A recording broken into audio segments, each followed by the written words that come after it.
Hi everybody, it's Jess here, and today I'm going to be answering a question in the form of a video.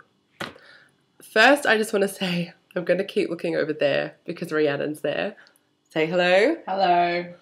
She's folding paper cranes right now, in case you hear rustling and wonder what it is. Alright, so the question in question today is from my friend Andrew. Our friend, I should say. See, I'm just going to keep referring to her, even though you can't see her, so that's just going to be part of it now. This is Andrew, if you don't know him. He's given a thumbs up there because he's such a cool guy. And now the question. And it was asked like weeks ago, and I'm really sorry that it's taking me so long to get to answer it. But oh well, good things come to those who wait.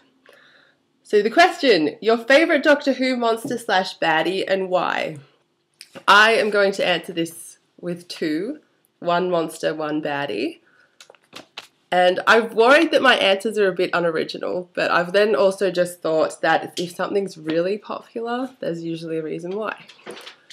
So, to begin with, my favourite monster is the Weeping Angels. This is a Weeping Angel. And just quickly, I think I should say now that when people ask me if there's one thing that I wish I could do, I always say draw, because I'm not very good at it. Alright, so the Weeping Angels, what I love about them, it sort of comes into one thing that I really love about Stephen Moffat, and that is because he is the kind of bastard that just completely plays on those little niggling things that everybody has and then creates something out of it. Like the Vashta Narada from Silence in the Library, that thing that is just the flecks of dust that you see and stuff like that. I think that that's so mean, but also really clever, because now every time I see flecks of dust, I think, oh my god. So the Weeping Angels plays on the thing of we're afraid of what we can't see, and they can only move when we can't see them, or we're not looking at them, and that's just really, really clever, because it starts off like this, just a statue hiding, then before you know it, looking at you really scarily. Rhiannon's really enjoyed these pictures, I just want to add. This is her favourite because it's so... What did you say it was? Sneaky and sly. It's sneaky and sly, even though it doesn't have a mouth. And finally, when it's too late and you can't stop blinking or the lights go out, depending on what Doctor Who episode we're in, this is what you're confronted with. And it either, you know, sends you back in time or breaks your neck or whatever mood that it's in.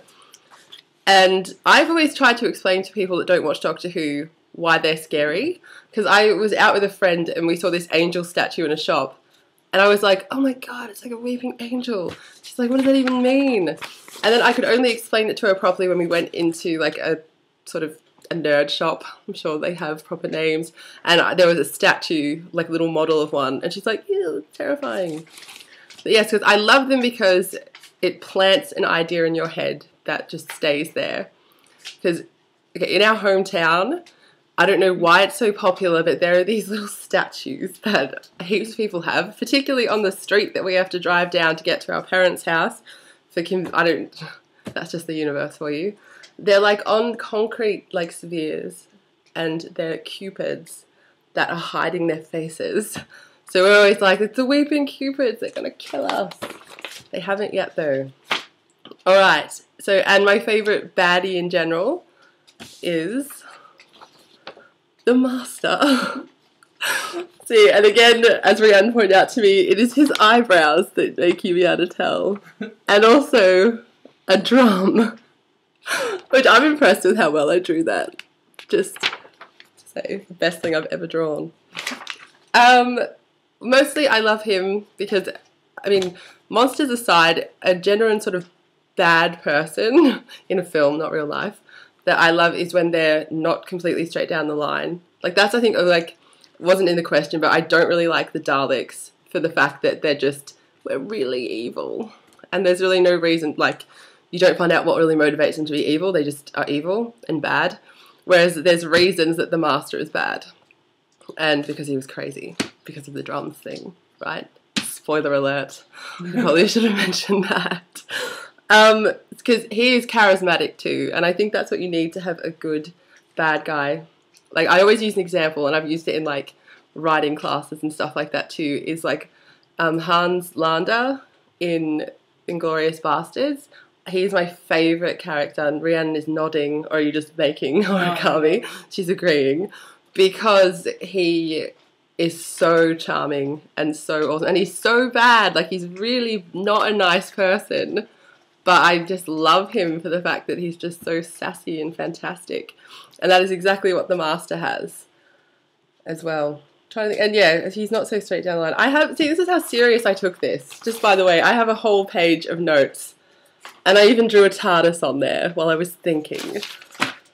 So maybe I should read them. And two, okay, yeah, another thing that I love about a proper, well done bad guy is that you, in a way, you can sympathise with them, even though they're so evil. Because by the end of time, oh, that was a bit of a weird sentence, you feel really bad for him because of his circumstance. It's not his fault. He's crazy. It's that dude that's in Hot Fuzz. His fault. Timothy Dalton. What? Timothy Dalton. Timothy Dalton, or Rassilon is the character's name. James Bond. Was he James Bond? Oh, you've told me that. I never remember. One of the less popular ones. The less popular ones. Right. So that's it. I hope I've answered it sufficiently in 6.5 minutes. Yeah, doesn't time fly? How many cranes did you make? Not even one. She hasn't even made a crane. Alright. So, I hope this is okay. I'm not going to bother editing it. And thumbs up. Doctor Who forever. Do you want to say goodbye? Bye. Yeah.